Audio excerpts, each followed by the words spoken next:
अस्सलाम वालेकुम dear student teachers parents and friends, it's me Nisar Sherpao and physics my profession. आज का हमारा टॉपिक है Coulomb law and dielectric medium.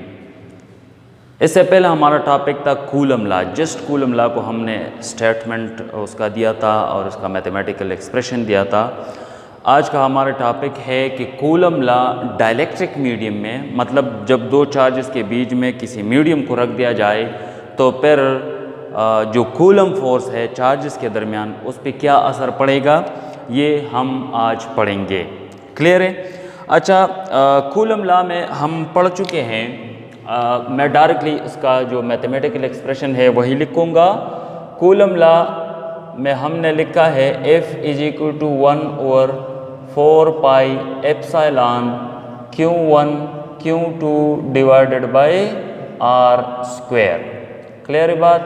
अच्छा, यहाँ पे एक और टर्मिनोलॉजी है, ये एप्सिलॉन। ये नॉट भी हो सकता है, एम भी हो सकता है। इसको हम बोलते हैं, ये है हमारे पास एप्सिलॉन, इसका नाम है एप्सिलॉन, और ये है हमारे पास परमिटिविटी। परमिटिविटी का क्या मतलब है? परमिटिविटी दो किस्म की होती हैं। इसके दो टाइप्स हैं। टाइप्स कितने हैं? दो टाइप्स हैं हमारे पास। नंबर 1 है एब्सोल्यूट परमिटिविटी और दूसरी है हमारे पास रिलेटिव परमिटिविटी। अब एब्सोल्यूट परमिटिविटी क्या होती है? एब्सोल्यूट परमिटिविटी देखें, इसका मतलब है कि जब हम किसी मीडियम की परमिटिविटी डायरेक्टली लिखते हैं, फॉर एग्जांपल हमारे पास जब दो चार्जेस के बीच में कोई भी मीडियम ना हो, when there is no space, मतलब फॉर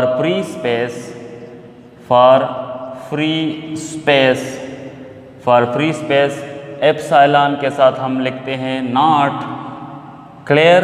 और इसका वैल्यू है 8.85 × 10⁻⁻12 कूलम स्क्वायर पर मीटर स्क्वायर पर न्यूटन। ये when there is no medium, जब मीडियम आ जाती है तो फिर ये वैल्यू चेंज हो जाती है, ये वैल्यू। ठीक है। दूसरी बात ये है एब्सोल्यूट परमिटिविटी का कि ये it is a dimensional constant for the given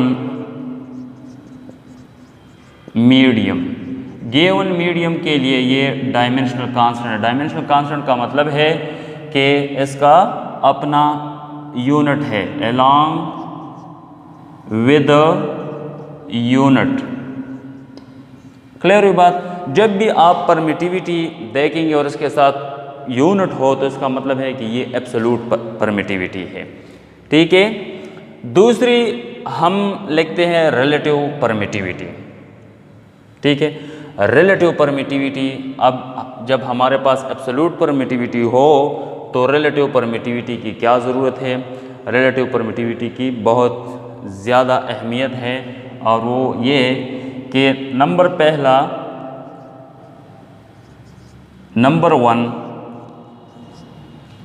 1 it is a pure number, it is a pure smaller number,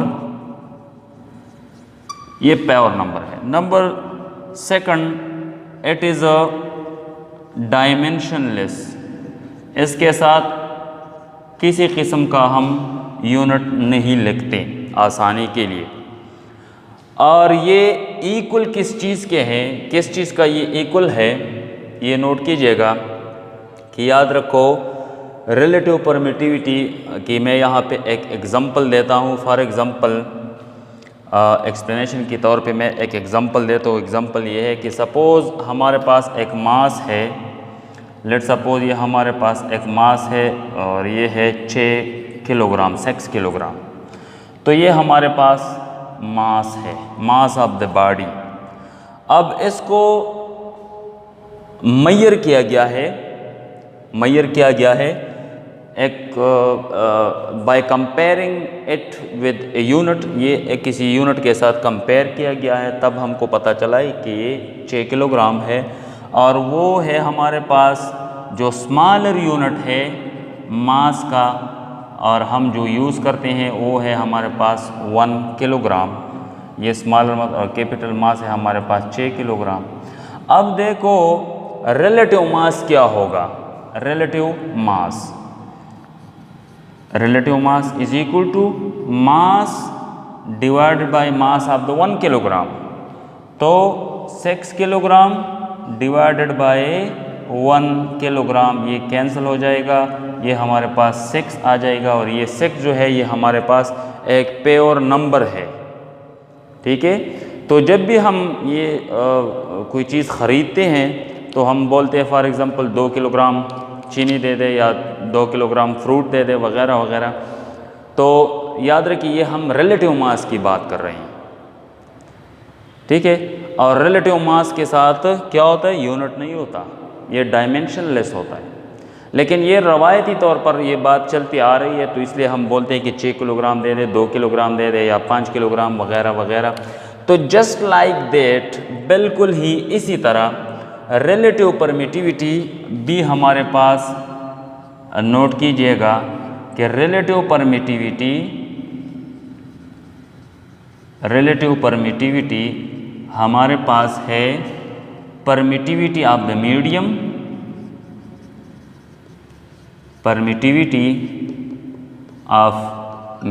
जो मीडियम हम चार्जेस के दरमियान यूज़ करते हैं, permittivity of medium divided by permittivity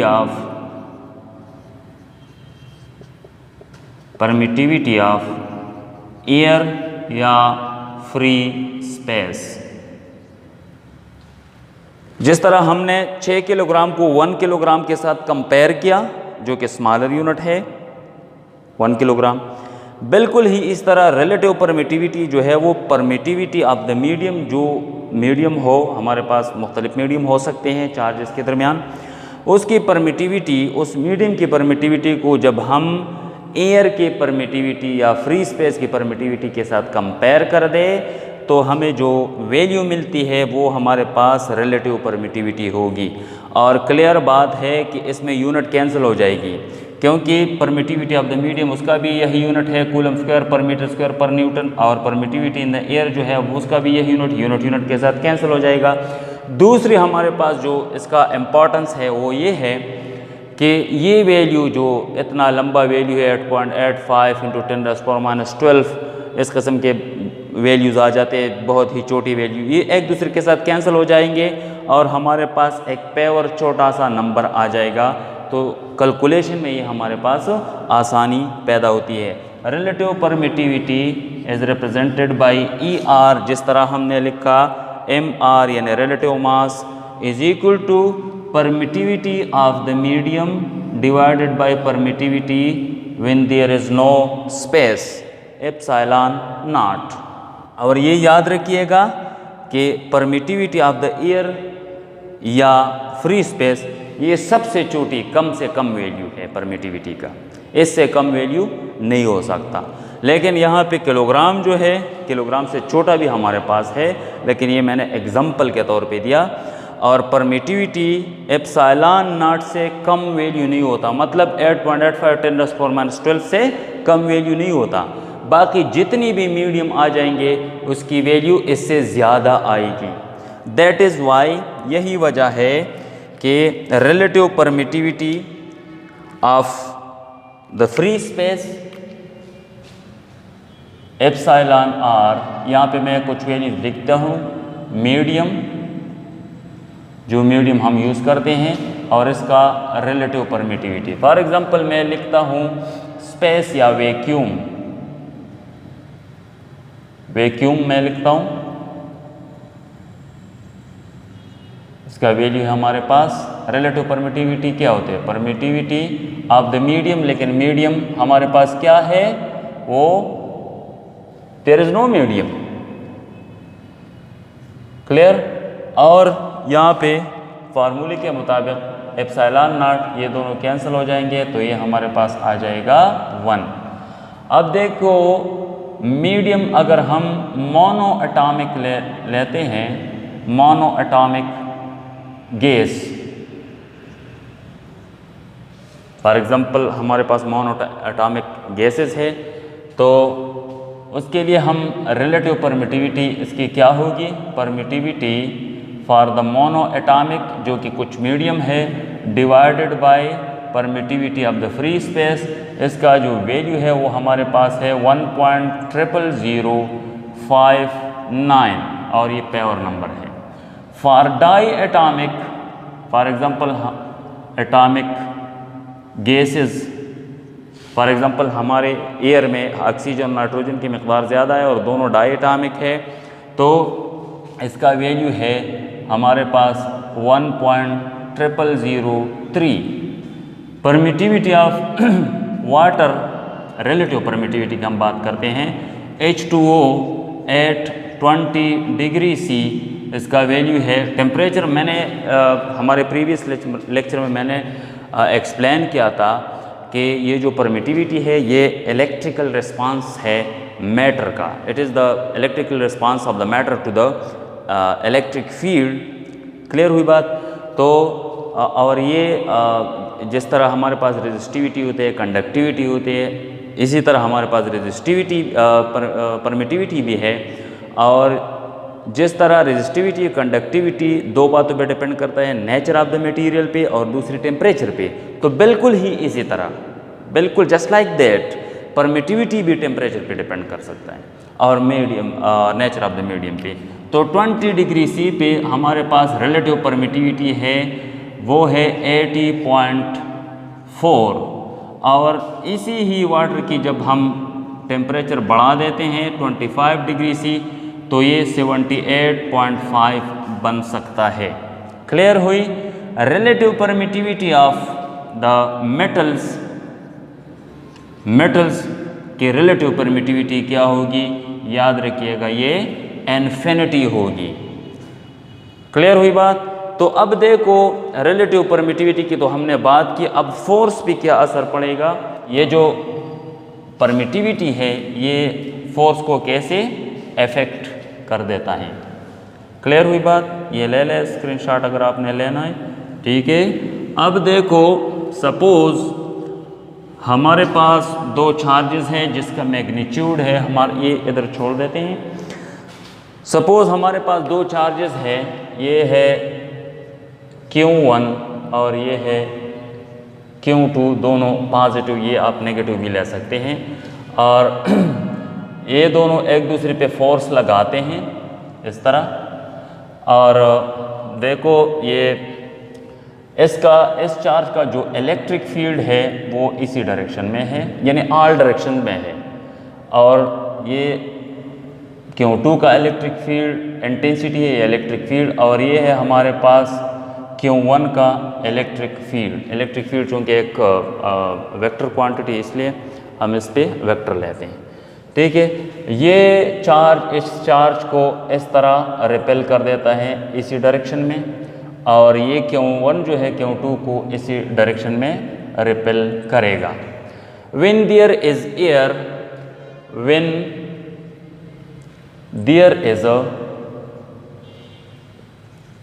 air between charges, अगर charges के दरमियान air हो, देन कूलम्ब कूलम्ब्स लॉ, किस तरह हम कूलम्ब लॉ लिखेंगे?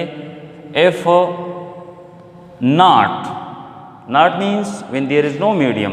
यहाँ पे एयर है लेकिन एयर और हवा की, एयर के, ठीक है, और वैक्यूम की तकरीबन एक दूसरे के साथ बहुत ही क्लोज वैल्यूज़ है, तो इसलिए हम एयर के लिए भी ये 1 लेते हैं। तो ये है हमारे पास 1/4 pi epsilon not means permittivity for the air, Q1 Q2 divided by R square, ये इक्वेशन 1 है। अब हमने एक डाइलेक्ट्रिक को रख दिया। डाइलेक्ट्रिक हमारे पास हो सकता है, डाइलेक्ट्रिक हमारे पास फॉर एग्जांपल प्लास्टिक रख दिया, कागज़ रख दिया, और वुड लकड़ी वगैरह रख दी। तो देखो सपोज़ ये हमारे पास यही पॉजिटिव चार्जेस हैं, इन दोनों के बीच का जो डिस्टेंस है वो है R, और यही चार्ज है Q2, और यहाँ पे हमने रख दिया, क्या रख दिया, एक मीडियम हमने रख दिया, इस तरह एक मीडियम हमने रख दिया। अब दोनों चार्जेस एक दूसरे को अब रिपेल तो करेंगे, लेकिन उतनी फोर्स के साथ नहीं जितना कि ये यहाँ पे एक दूसरे को रिपेल कर रहे थे। इफ़ेक्ट क्या है, ये क्यों ऐसा होता है? देखिए हमने इधर बात की कि इलेक्ट्रिक फील्ड Q2 का इसी डायरेक्शन में है, Q1 का उसी डायरेक्शन में है। अच्छा, तो देखो इलेक्ट्रिक फील्ड ऑफ Q2 वो इसी डायरेक्शन में है, ये है हमारे पास E2 इसी डायरेक्शन में। क्लियर हुई बात? और देखिए जब इलेक्ट्रिक फील्ड लाइंस किसी मीडियम में से गुजरते हैं तो उस मीडियम पे कुछ असर होता है, यानी मीडियम जो है इलेक्ट्रिक फील्ड लाइंस को रिस्पांस देगा। वो रिस्पांस हमेशा के लिए इलेक्ट्रिक फील्ड इंटेंसिटी के लिए याद रखिएगा कि जब भी इलेक्ट्रिक फील्ड लाइंस किसी मीडियम से गुजरती है तो कोई भी मीडियम हो, जो भी मीडियम हो, वो रेजिस्ट करने की कोशिश करेगा। क्लियर हुई बात? और जब मैग्नेटिक फील्ड लाइंस किसी मीडियम में से गुजरती है तो याद रखिएगा कि मीडियम मैग्नेटिक फील्ड लाइंस को सपोर्ट करेंगे, ये हम बाद में बात करेंगे, लेकिन इलेक्ट्रिक फील्ड के लिए याद रखिएगा। तो यहाँ पे मीडियम जो है, ये जो मीडियम हमने रख दी, और इस मीडियम की जो परमिटिविटी है वो मैं इस तरह लिखता हूँ EM, permittivity of the medium, ये मैं इस तरह। तो याद रखो कि ये जो मीडियम है, ये मीडियम इस electric field intensity of Q2 charge का जो इलेक्ट्रिक फील्ड इंटेंसिटी इसको रेजिस्ट करेगा। तो रेजिस्ट कैसे करेगा? ये इस तरह रेजिस्ट करेगा कि ये जो मीडियम है ये एक और इलेक्ट्रिक फील्ड को बनाएगा, एक और इलेक्ट्रिक फील्ड बना देता है जो इस E2 को रेजिस्ट करे या रेजिस्ट करने की कोशिश करे, मतलब कम कर देता है इलेक्ट्रिक फील्ड इंटेंसिटी। इसको हम बोलते हैं पोलराइज्ड फील्ड। क्या बोलते हैं? Polarised field. और ये कैसे हो सकता है? ये ऐसा हो सकता है कि इसके जो एटम्स हैं वो दो तरीके होते हैं इसके।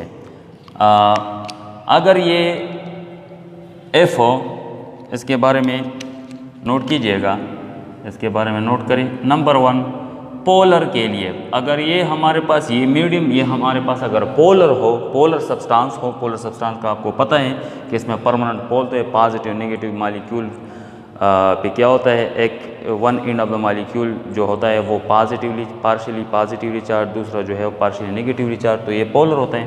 पोलर में क्या होता है? पोलर डाइलेक्ट्रिक में क्या होता है? इसमें डाइपोल मोमेंट होता है, मॉलिक्यूल ओरिएंट करते हैं, रोटेट हो जाते हैं। और किस डायरेक्शन में रोटेट हो जाते हैं? ये याद रखिए, अगर इलेक्ट्रिक फील्ड इसी डायरेक्शन में है, Q2 का इलेक्ट्रिक फील्ड इसी डायरेक्शन में है, तो यहाँ पे जो मॉलिक्यूल्स हैं, सपोज ये हमारे पास मॉलिक्यूल्स हैं, ये मॉलिक्यूल हैं, ये एक मॉलिक्यूल है, इसका ये नेगेटिव एंड है, ये इसका पॉजिटिव। तो ये क्या करेगा? ये इस इलेक्ट्रिक फील्ड को रिस्पांस देगा। ये रिस्पांस कैसे देगा? ये इस तरह रिस्पांस करेगा कि ये मॉलिक्यूल जो है, ये जो डाइपोल है, ये रोटेट हो जाएगा, मतलब अपने नेगेटिव एंड को उस साइड पे रखेगा और पॉजिटिव को इस साइड पे, ये इस तरह हो जाएगा। देखिए ये जो एंड है ये पॉजिटिव बन जाएगा, इस तरह ये पॉजिटिव बन जाएगा, ये नेगेटिव, ये टर्न करेगा। इसको डाइपोल मोमेंट हम बोलते हैं। ये इसी डायरेक्शन में एक इलेक्ट्रिक फील्ड पैदा कर देता है जिसको हम बोलते हैं पोलराइज्ड इलेक्ट्रिक फील्ड या पोलराइजेशन इलेक्ट्रिक फील्ड। और ये जो पोलराइजेशन इलेक्ट्रिक फील्ड यहाँ पे जो मैंने लिखा है, ये एक्सटर्नल इलेक्ट्रिक फील्ड को रेजिस्ट करेगा।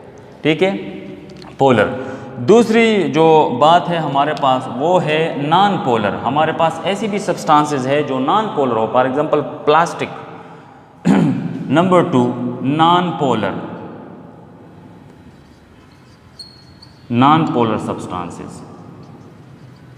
नॉन पोलर में क्या होता है, उसमें तो परमानेंट डाइपोल नहीं होती, पोल्स होते ही नहीं, तो इसलिए उसमें जो एटम्स होते हैं वो एटम्स थोड़ा विदाउट इलेक्ट्रिक फील्ड, जब इलेक्ट्रिक फील्ड ना हो, विदाउट ई, एटम का जो शेप है वो कंप्लीटली सिमेट्रिक होता है। इस तरह कंप्लीटली सिमेट्रिक मतलब बिल्कुल ही ये जो न्यूक्लियस होता है, ये nucleus exactly at the centre of mass of the atom होता है, बिल्कुल सेंटर पे होता है। लेकिन जब इलेक्ट्रिक फील्ड आ जाता है, जहाँ की जैसा कि यहाँ पे आप देख सकते हैं कि इलेक्ट्रिक फील्ड गुजरने लगता है, तो ये एटम जो है, ये एटम अपना शेप थोड़ा ओवल बना देता है। विद इलेक्ट्रिक फील्ड, विद ई क्या होता है, ये एटम थोड़ा सा ओवल शेप बना, और ये न्यूक्लियस जो है अपना जो सेंटर ऑफ मास है उससे थोड़ा हट जाता है अपोजिट डायरेक्शन में। अगर इलेक्ट्रिक फील्ड लाइंस इसी डायरेक्शन में हो, जिस तरह के यहाँ पे है ये ग्रीन लाइन, ये इलेक्ट्रिक फील्ड लाइन है, तो न्यूक्लियस इसी डायरेक्शन में आ जाता है, और ये जो इलेक्ट्रॉन है, इलेक्ट्रॉन तो न्यूक्लियस के गिर्द घूमते हैं। ये इलेक्ट्रॉन, इसका घूमना स्टॉप नहीं होता, घूम रही है, लेकिन अगर आप देखें तो ये नेगेटिव इलेक्ट्रॉन इस साइड पे थोड़ा ज़्यादा टाइम लेगा, क्योंकि यहाँ पे जो रास्ता है ये लंबा है।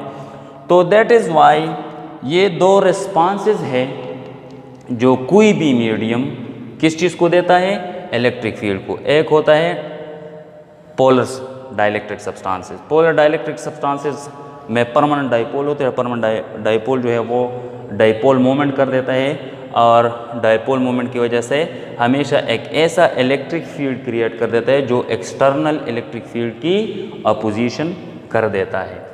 क्लियर हुई बात। अब देखिए इसके लिए हम कैसे लिखेंगे, ये बात ज़रा आप नोट कीजिएगा कि ऑल सब्सटेंस के लिए नहीं, लेकिन बाज़ लीनियर सब्सटेंसेस होते हैं, लीनियर सब्सटेंसेस कि अगर एक्सटर्नल इलेक्ट्रिक फील्ड को हम स्ट्रांग कर दें, ये इन चार्जेस की मकदार को हम बढ़ा दें, फॉर एग्ज़ाम्पल यहाँ भी 1 कूलम था और हमने 10 कूलम कर दिया, 50 कूलम कर दिया वगैरह, तो ये इलेक्ट्रिक फील्ड भी स्ट्रांग हो जाएगा। जब ये इलेक्ट्रिक फील्ड स्ट्रांग हो जाएगा तो पोलराइज्ड इलेक्ट्रिक फील्ड भी इंक्रीज़ हो जाता है। तो इसका मतलब है यहाँ पे हम लिख सकते हैं कि polarized electric field is directly proportional to the external electric field। यहाँ पे मैं external लिखता हूँ, ठीक है। इन दोनों के बीच में एक कांस्टेंट आ जाता है, EP is equal to 1/KC EX। इसको इस साइड पे लेके आए, KC is equal to external electric field divide by polarised electric field. इसको हम बोलते हैं dielectric constant, dielectric constant, dielectric constant. Clear हुई बात, ये डाइलेक्ट्रिक कांस्टेंट है। और इसी डाइलेक्ट्रिक कांस्टेंट को हम दूसरा नाम देते हैं जिसको हम बोलते हैं रिलेटिव परमिटिविटी। क्लियर हुई बात, रिलेटिव। अब ये क्लियर हो जाएगा, ठीक है। अब लिखते हैं इसी कूलम लॉ को हम इस मीडियम के लिए लिखते हैं। फॉर द मीडियम के लिए Fm is equal to 1/4πε_m Q1 Q2 divided by r²। ये इक्वेशन 2 है। हमको पता है, but we know epsilon R relative permittivity is equal to permittivity of the medium divided by permittivity of the air. Clear. इससे calculate कर दे relative permit, दोनों side को एप्सिलॉन नॉट से मल्टीप्लाई करें, तो epsilon naught epsilon R is equal to epsilon m। ये value यहाँ पे पुट कर दें equation 2 implies that F M is equal to 1 over epsilon की जगह लिखिए 4 pi epsilon M epsilon naught epsilon R Q 1 Q 2 divide by R square. ये equation 3 हमारे पास बना, या इसको इक्वेशन 3 का नाम ना दें, ठीक है। इसको ज़रा अरेंज कर दें, इसको हम अरेंज कर देते हैं।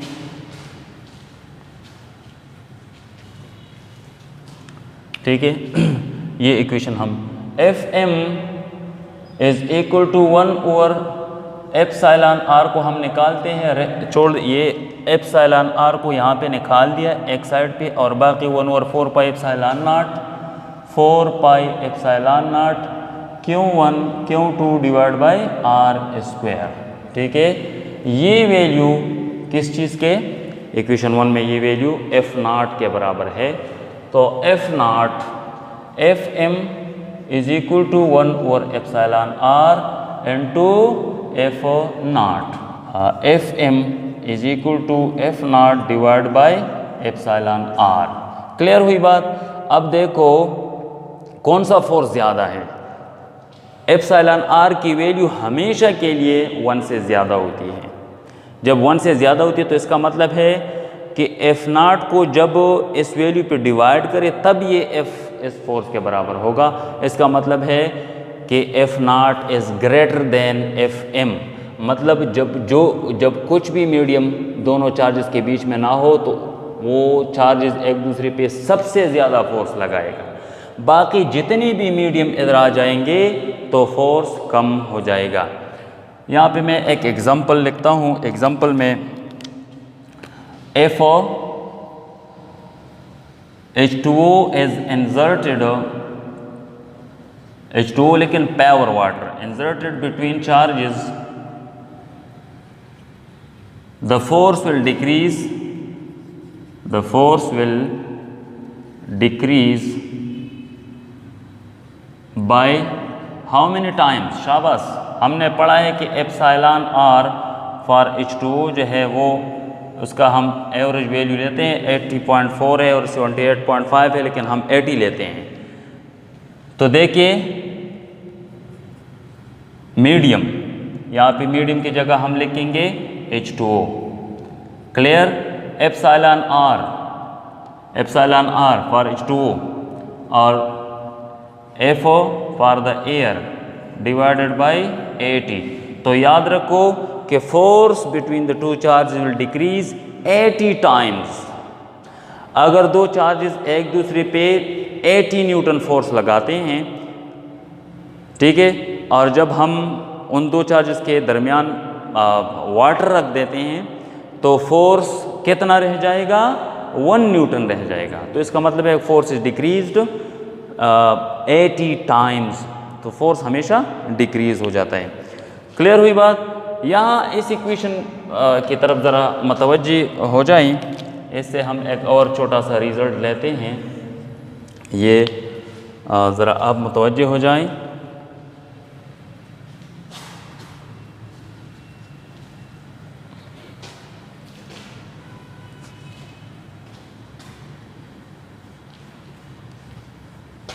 Epsilon not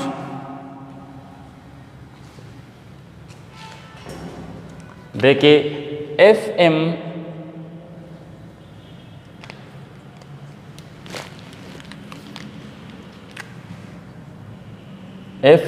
one over epsilon R F naught, ये force between two charges when there is medium, force between two charges when there is no medium. Epsilon को इस साइड पे लेके आए। Epsilon R is equal to F naught divided by F O M. Clear. तो epsilon R को हम इस तरह भी डिफाइन करते हैं कि force between the two charges when there is air divide by force between that two charges when there is another medium. इस वैल्यू को भी हम रिलेटिव परमिटिविटी का नाम दे सकते हैं। दूसरी बात यह है कि फोर्स जो होता है फोर्स, वो है हमारे पास Q naught E, electric field intensity का डिफिनीशन है ये।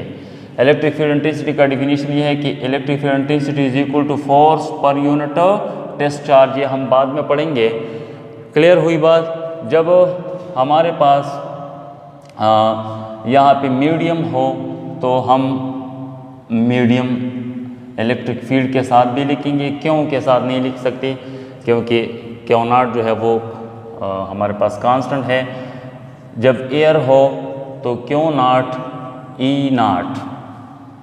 क्लियर। ये वैल्यू यहाँ पे पुट कर दे।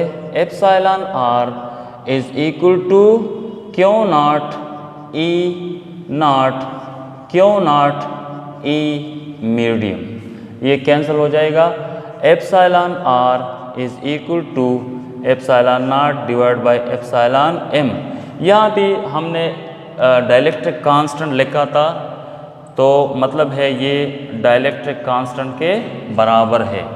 तो किसी भी मीडियम की अपना एक डाइलेक्ट्रिक कांस्टेंट होता है। ये डाइलेक्ट्रिक कांस्टेंट हमारे पास हमेशा के लिए रिलेटिव परमिटिविटी के बराबर हो, तो इसलिए डाइलेक्ट्रिक कांस्टेंट और रिलेटिव परमिटिविटी दोनों एक ही चीज़ है।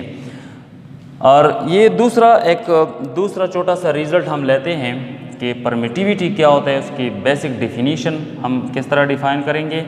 देखिए रिलेटिव परमिटिविटी हमने डिफ़ाइन की कि relative permittivity is equal to permittivity of the medium permittivity divide by permittivity of the air. यहाँ पे पुट कर दें तो ये हो जाएगा हमारे पास E M epsilon naught is equal to E naught by E M. Clear. अब देखो अगर इस रिलेशन पे आप तवज्जो दें, epsilon M E M epsilon naught E naught उल्टा रिलेशन है, इनवर्स रिलेशन है। इससे हमें एक और रिलेशन मिलता है, वो रिलेशन है कि एप्सिलॉन यानी permittivity is always inversely proportional to the electric field, या इस तरह कि electric field is inversely proportional to the permittivity of the medium. मतलब है इसका कि अगर हम परमिटिविटी को किसी मीडियम का बढ़ा दें तो इलेक्ट्रिक फील्ड इंटेंसिटी या इलेक्ट्रिक फील्ड कम हो जाएगी। ठीक है। अगर हम परमिटिविटी को कम कर दें, फॉर एग्जांपल जिस तरह के हमारे पास एयर है जिसका कम से कम भी, अगर परमिटिविटी को हम कम कर दें तो इलेक्ट्रिक फील्ड बढ़ जाएगी। इलेक्ट्रिक फील्ड जब बढ़ जाएगी तो इलेक्ट्रिक फोर्स बढ़ जाएगा, क्योंकि इलेक्ट्रिक फोर्स और इलेक्ट्रिक फील्ड इंटेंसिटी का डायरेक्ट रिलेशन है एक दूसरे के साथ। तो इसलिए परमिटिविटी ऑफ ए मीडियम जो है, इसका ये मतलब नहीं होता कि मतलब जिस मीडियम का परमिटिविटी ज़्यादा हो तो इसका मतलब है कि वो ज़्यादा इलेक्ट्रिक फील्ड लाइंस को गुजरने देता है, ऐसा नहीं होता। ये उल्टा बात है।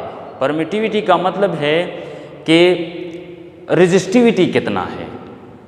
मतलब है अगर एक मीडियम है और कोई ये कहें कि परमिटिविटी ऑफ ए मीडियम ज़्यादा है, तो इसका ये मतलब नहीं कि इलेक्ट्रिक फील्ड ज़्यादा गुजरेंगे, बल्कि इलेक्ट्रिक फील्ड कम गुजरेंगे।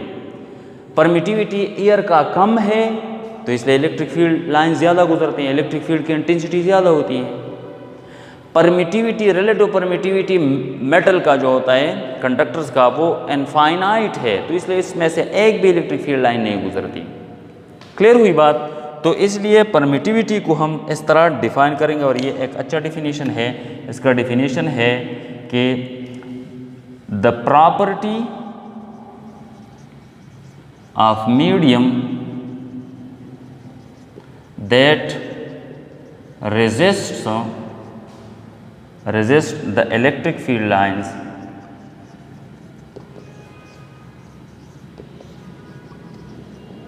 that passing